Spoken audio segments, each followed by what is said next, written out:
dissect and disagree on topical issues of the day. I am Bukola Balogu, and yes, I always have the ladies with me. And this morning, I have with me Buki Femi Ajala. Okay, good afternoon. And I also have Ibinabo with me this afternoon. Good afternoon, Ibinabo. Good afternoon, Bukola. Good afternoon, listeners. Good afternoon, everyone. It's good to be here once again. Thank you. It's good to have you. How's your day been? It's been good. Good. All right. Thank you very much. And we're going to be discussing about something that is quite important this afternoon. And we're going to be talking on, yes, we're still talking about, all that has been happening in Nigeria. And we're going to be looking at all that has happened with regards to the NSAS protest and the way forward.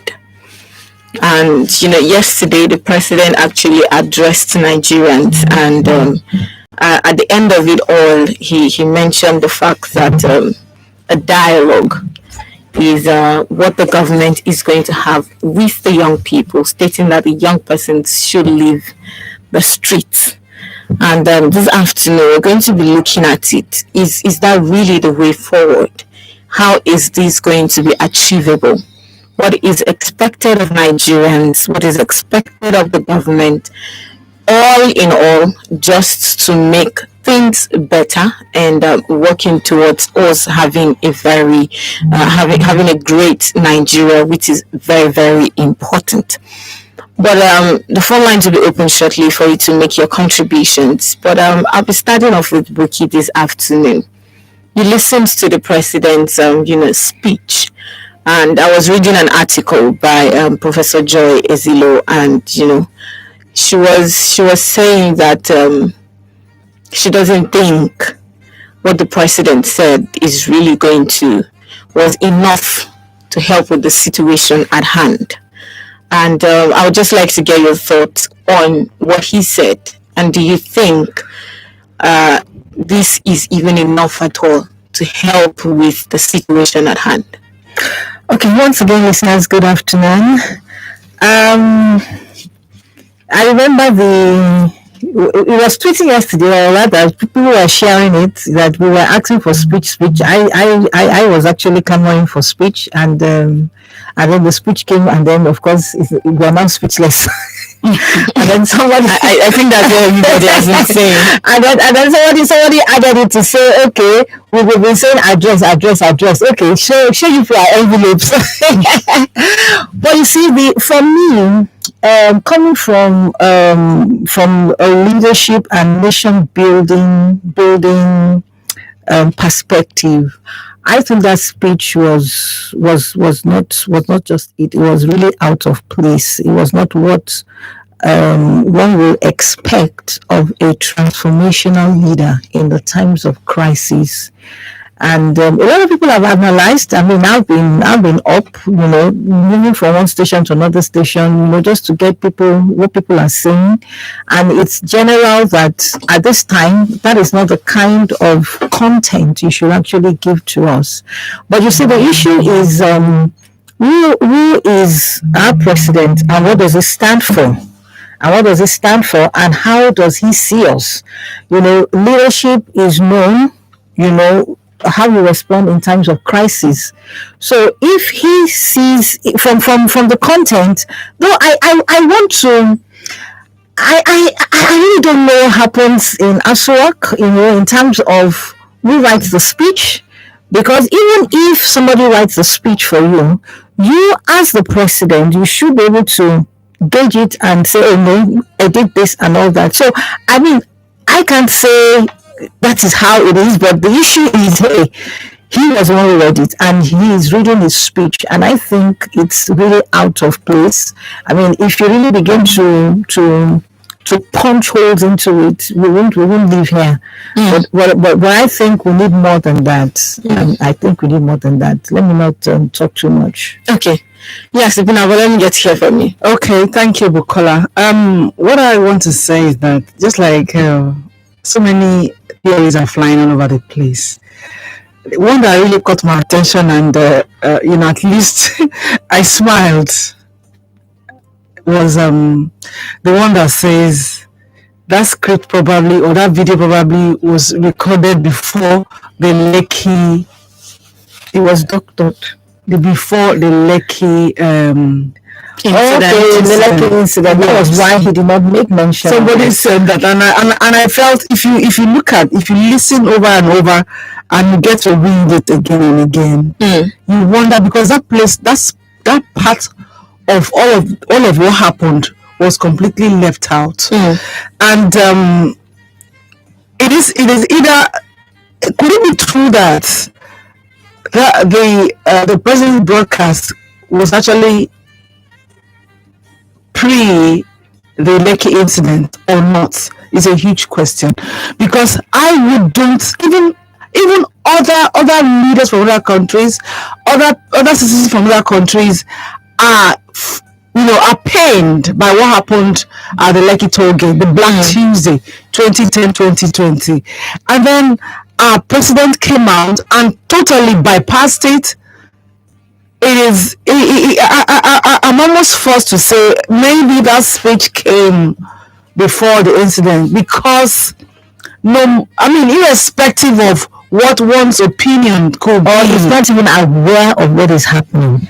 that would be amazing, because the Lagos State governor said he put several calls through to the president, and thereafter he didn't get any response, actually. Then thereafter, the chief of staff or somebody from a senior officer put a call through to him, and all that. So it is not possible. You cannot lead a country and say you don't. That happened at Lekki toll gate was too massive an incident, was too gory an incident for anyone. Nobody would say they didn't hear about it. Even those who didn't have data, or who couldn't access the videos, they heard. This went to the nook and cranny of Nigeria and outside of Nigeria. So my point is, we shouldn't play it like this all of the time. Why am I saying this? When the protest started, the peaceful protest started initially, it took the government a long while before they responded. And then again, they went into total silence again. If we don't want things to get out of hands, if you don't want things to be escalated, you have to nip things in the bud. You don't wait till it gets so sore, till it gets to the point that hoodlums hijacked. You understand? So I was actually looking forward to the speech from the president, but then yesterday I'm going to get over it, because yes, he said so many things, but for me, the speech given yesterday would have been a welcome one to me if it had been given just a few days into the protest. Okay. Are you getting it? But after things had gone south, that speech did not capture every. That speech was not it at all. It didn't capture it. We are in crisis, we are in pain, and then you now want us to start telling us empower and all that. It's not just it. At the end of the day, I had to sit down and I had to reflect. I said, I know I voted, but I'm thinking again that we need to ask a critical question to anybody who wants an elective post, that what is your motive? What is driving you? Because I didn't see that yesterday. There was no outer of human compassion. He did not even mention about it.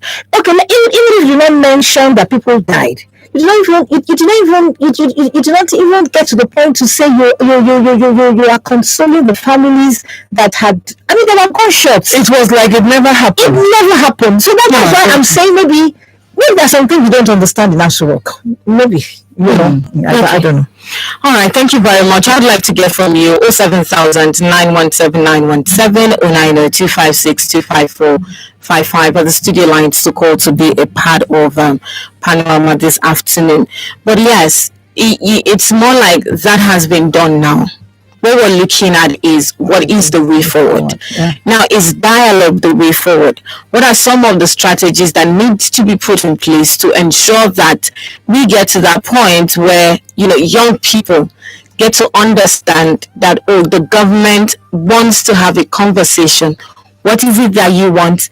This is what the government has. Like a dialogue, and I think probably like to look at ways in which things can begin to work. Yes, you see, at the end of the day, the peaceful protest was simply demanding for dialogue. Okay. Because if they had been engaged in any form of reasonable dialogue, the protest, I feel, wouldn't have lingered up till the time it lingered for. But then if you notice, there has been statements from the vice president saying that those things are going to be looked into. The state governor started off with Panorama. I can give it to the Lagos state governor. He did his bit. Yeah. That man could have, if he could divide himself into 100 places, so that he could simultaneously attend to all of the protesters at all of the protesting points. I'm sure he would have done that. The governor of Lagos State did everything he could. I will not take it away from him. I saw him yesterday on TV.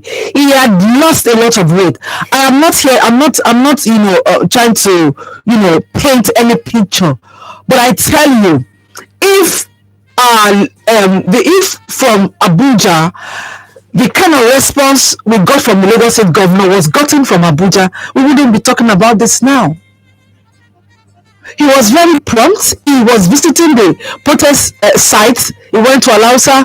He was there. He went to Tollgate and all that. You understand? Some other governors did as well. Yes. The state did very well. Yes. Yes. But you see, you would know that the height of the protest before it was hijacked was majorly in Lagos State. There were protests everywhere, but I mean, when you talk about the heavy protest, heavy, youth convergence. It was in Lagos. It was in Lagos State, and it was very peaceful. You understand? And he addressed them, and things were going on, and we were hoping that we were going to get to a point where the protesters would have to retreat and go back home because of one or two things that must have been said. See, it's not enough you addressing protesting youths on social media handle. Okay. It's not enough. So that was what made it linger.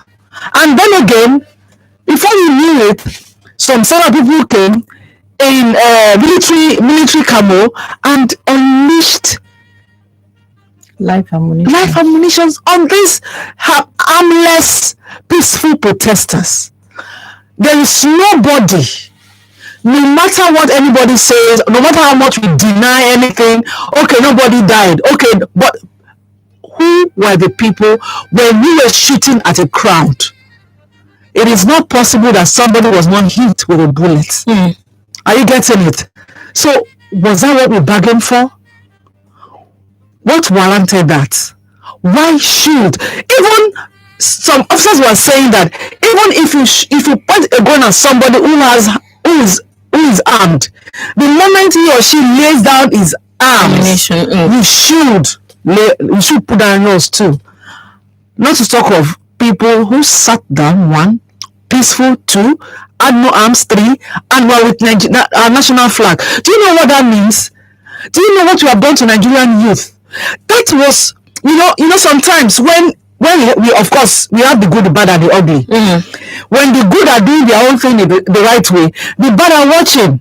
They know that there was no way they could infiltrate because everything was peaceful. But by the time these people came in and unleashed this fire on these youths, it made way for hoodlums to take over. Because everything, there was everything, like they say, everything scatter. You understand? So it was an open door to hoodlums to take over the protest. So all of these things, we have to be fair to ourselves. We have to take the lives of every Nigerian, whether you are up there or whether you are the least.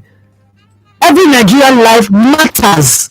So we should not overlook any life, whether it was just injured or we lost it, because some families, as we speak, are bereaved.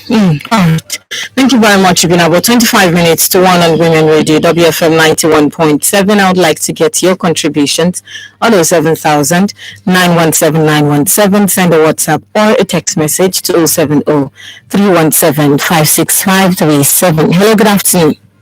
Hello, good afternoon. I'm there. Good afternoon. What's your name and where are you calling from? I'm from Maja. All right, your contribution this afternoon.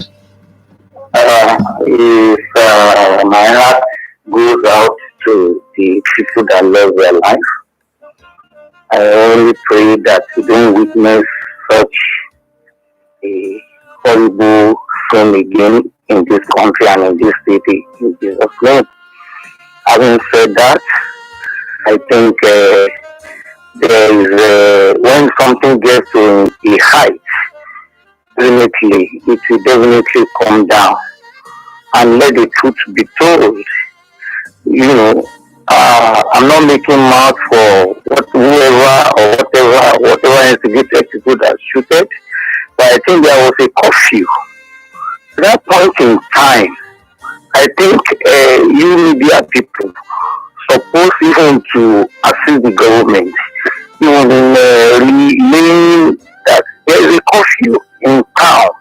The thing has gone. I only managed to escape, at Opedi, driving against the traffic, I think 2 days ago. Everything has become so rowdy. I think at that point in time, the media should have assisted to spread that message. We are in the Zoom now. Everybody take care of yourself, keep yourself. Some people were adamant. Things are becoming anarchy. Government says one. Some people say, oh, everybody has right, to whatever. But where your right ends, that's where another person's right starts. Let us speak to that too. Crisis now come. Everybody starts to see only one side. Let us talk about the other side too. I'm not making mouth for people that I don't know the people that did it, whatever. But that's the truth. Thank you very much. Thank you so much for your contribution. But I think with the fact that there was curfew, immediately we had that information, we started talking about it. So I think the thing is, all of this just came all of a sudden. So apparently, probably some media, to some extent, on our own end, we're able to cover our own end. I cannot really, say concerning other media organizations. But I think he mentioned a valid point that we want you to, comment on. But before then, hello, good afternoon. Good afternoon. Good afternoon. What's your name and where are you calling from? I'm calling from Abeokuta. My name is Nathaniel. All right, your contribution. Hello, Nathaniel. All right, do what to call us back. 07000 917 917 is the studio line to call. Now, Buki, he mentioned the fact that, there was the instruction that there was a curfew, people should stay back in and all of this. And I'm sure he was referring to what happened at Lekki toll gate. But even at that, there was, there was the whole instruction, even though the instruction was there. Is that the only way out? Was that the only way out to actually do what happened? Because right now it's seeming more like we'll have to balance it. Yes, the government said don't come out, stay indoors and all of that. So many people didn't get the information definitely on time. So some persons were caught up probably even in traffic, because at a point it was extended till about 9 p.m. for people to be able to get to be aware of this. But then, even if I was found on the road after the curfew hour, I think I deserve to be heard. Why are you still out at this point? then if I am trying to prove stubborn about it, I think what should have been done is, there are better ways to handle the situation, not what happened. Vicky? Well, I think there was human face to it. Initially, he said it was 4, and then I'm sure with a lot of consultation and facing the reality, he made it 9. And truly, if you are caught at that time, well, the truth about it is that you run foul of the law, but then we also have human face to these things. And I would not expect the order to be given to the security personnel is that shoot or whatever it is. The best is probably just let them be there until the curfew is lifted. But in this case, we're talking about 24-hour curfew. So I want to believe that they should have just allowed everybody, I mean, those found on the street, to get home, at least for that particular day. Yeah. And for the protest, it's an issue of, they're adamant. They want to get to the end of the matter, So for them is, well, sure, there is curfew. Okay, fine. We'll make the street our home. You understand? To me, I don't. I mean, if that is the decision of the whole protesters, yes, it's fine, provided they don't move around. If they are there. And 24, that means they mean serious business, and I think that was what they were toying. But you see, the issue is that we are not coming to issues of dialogue, and the truth about it, if you look into history, at the end of the day, even the wars that we know, at the end of the day, we still come back to dialogue.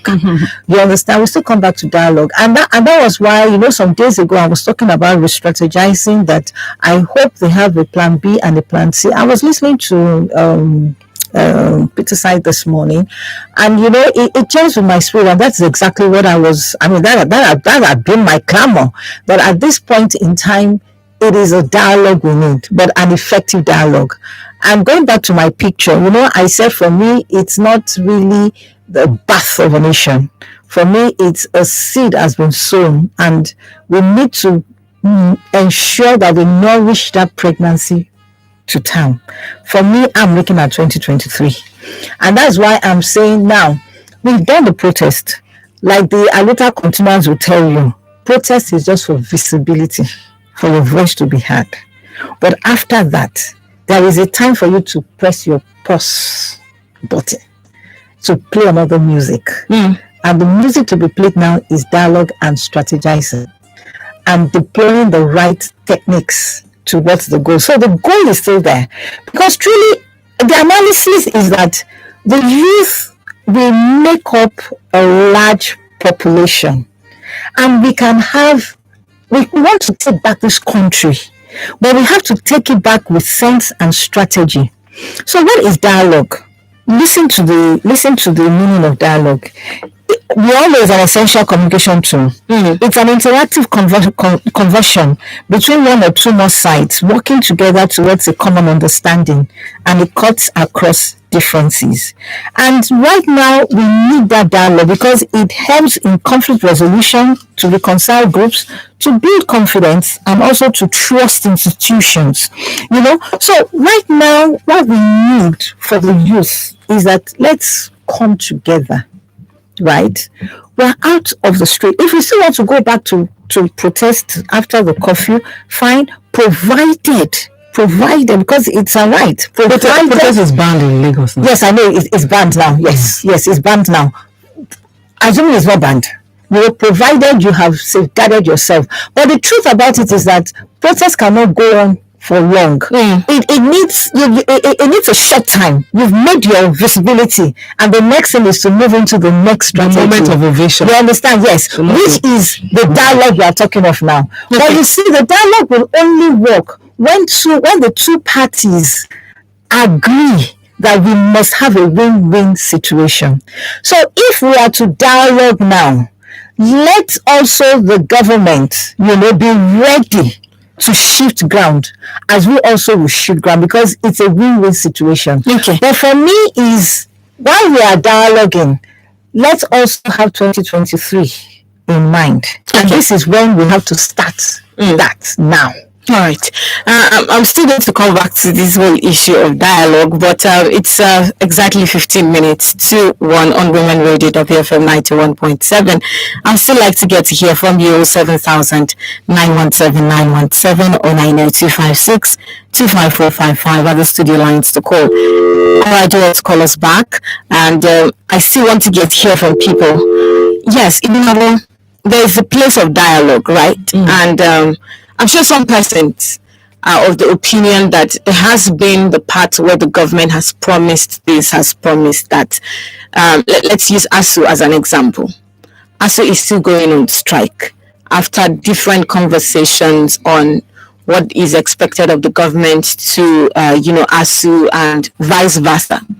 There is still the part where ASU is still going on strike. Don't you think that those young people are really not totally right now trusting the government even on the issue of dialogue, rather they want to see things happen? Obviously, trust is non-existent at this point. The people do not trust the government, and that is why we have all of these issues on ground. Because a situation where you have trust, if you trust me, Bukola, and you bring a proposal to me, and I tell you that, Bukola, don't worry, just give me a moment, I'll get back to you concerning the proposal you have forwarded to me. I mean, if there is trust existing between us, you would calm down and wait. But because if there is no trust, I mean, what you're expecting, you want me to openly, make commitment, let the whole world hear me. That was what probably the youth were expecting.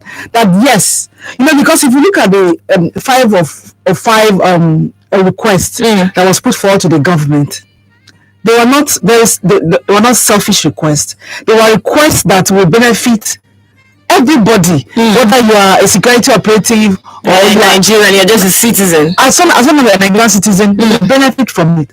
And then, but someone like, there were parts where they said the legislators should cut down their, salaries and all that and all that.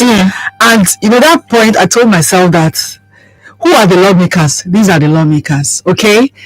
Who are the ones to cut down their salaries? The same lawmakers. So it's going to take, is this something you get response to on the spot? Okay.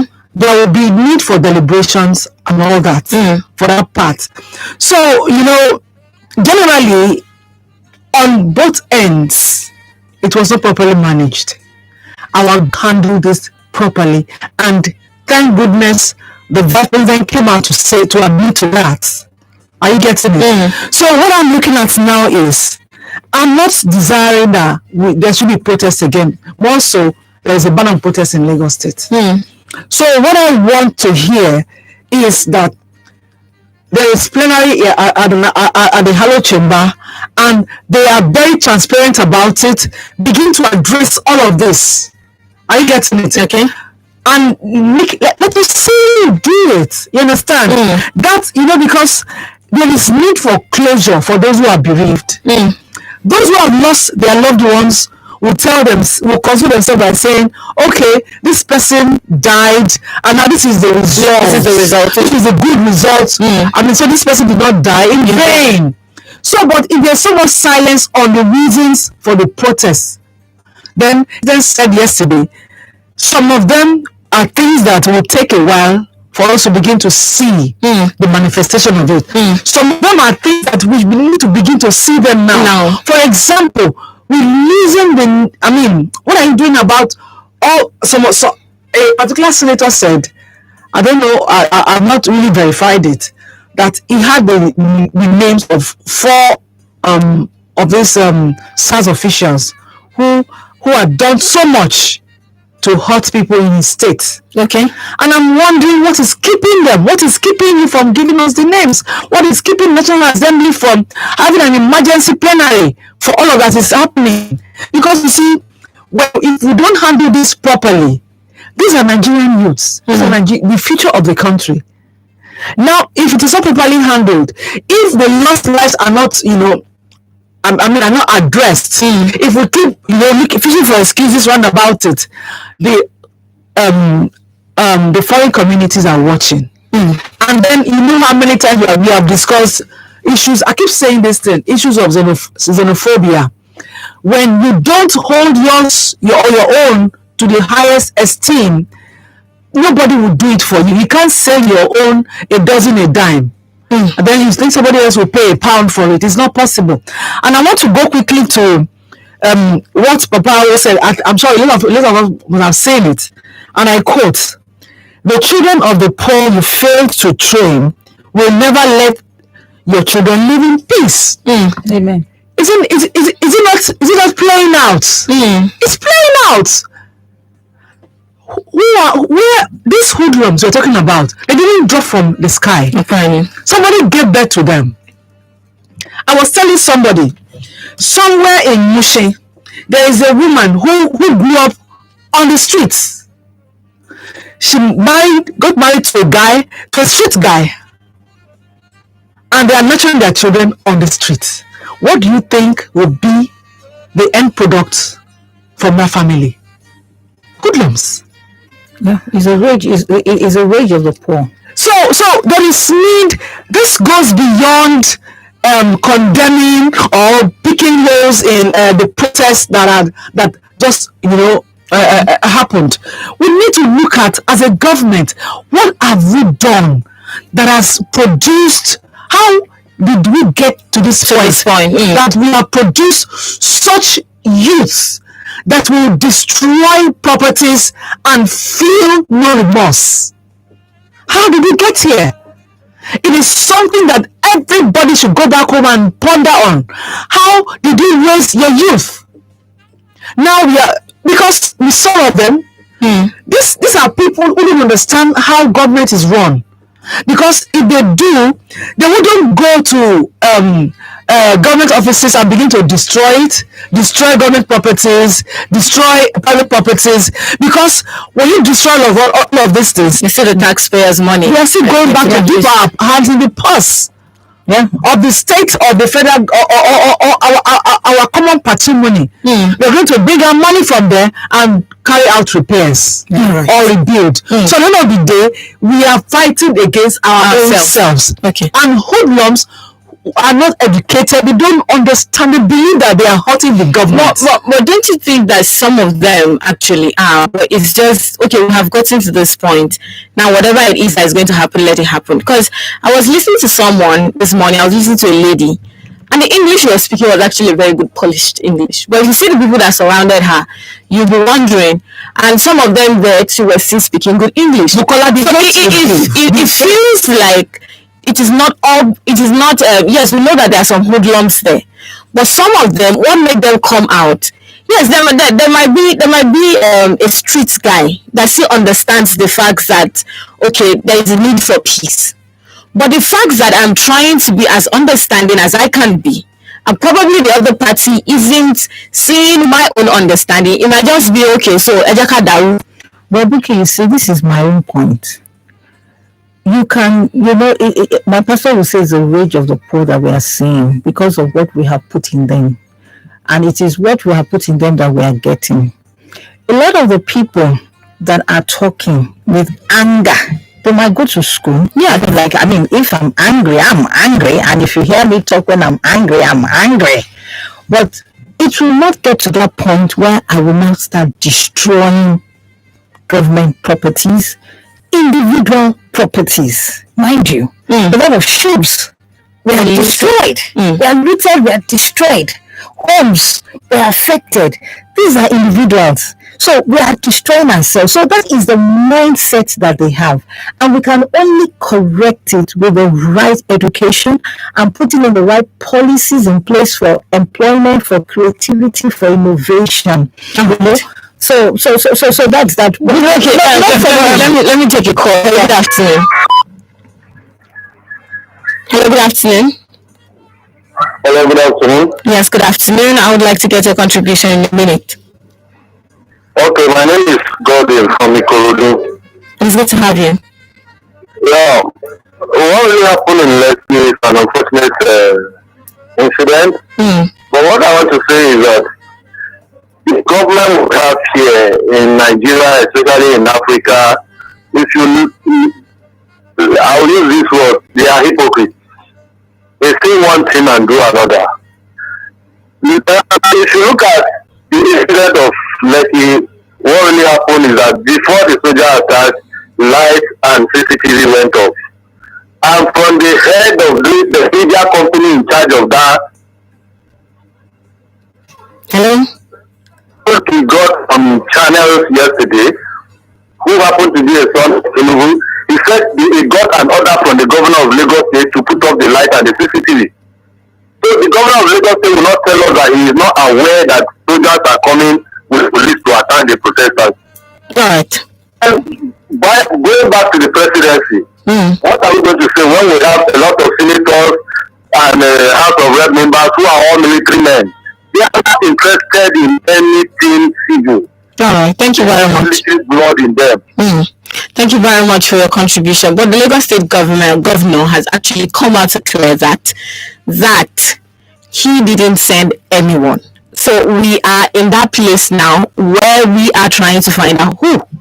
And he also said that the CCTV cameras are way higher. Yes, that the footage have been not easily accessible for anyone to just go there and remove it. Okay. That those lights removed were infrared lights that would capture where you have thoroughfare. You plate numbers. Yes. So once it captures your plate number and a sticker, the bar goes up for you to pass through. Yes. All right. So, but then again, what I want to quickly add is that, trying to respond to what you said, Bukola, even if you are a graduate, are you getting it? And you are reduced because of the nature of the country, the situation in the country, the economic situation in the country, you are reduced to a common roadside miscreant because you have to look for means of livelihood, and you end up in the midst of these miscreants to make ends meet.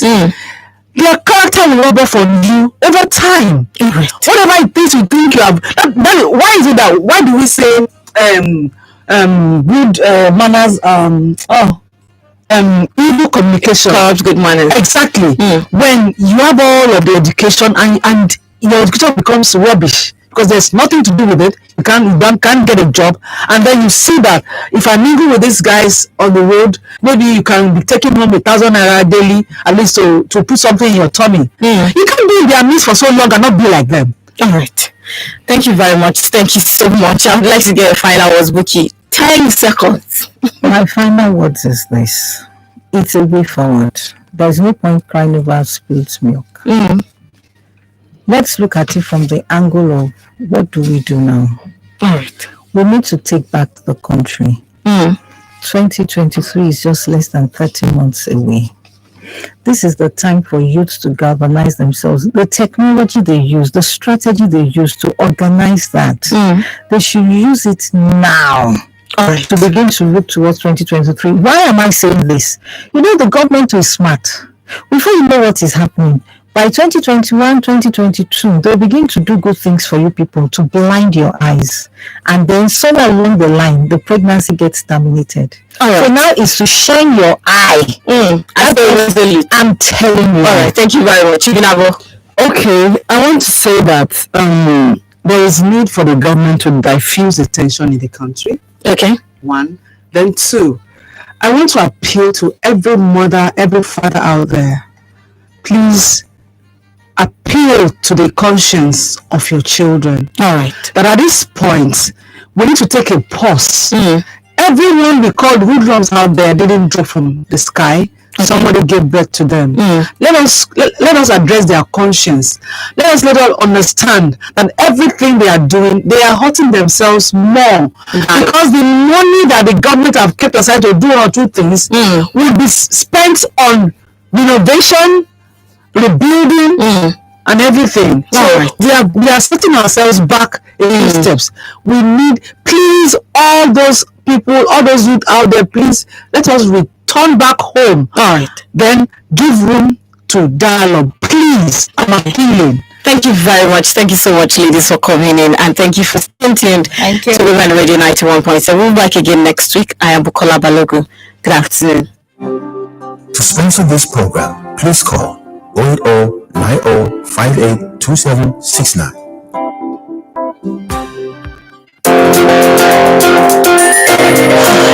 Tabionica.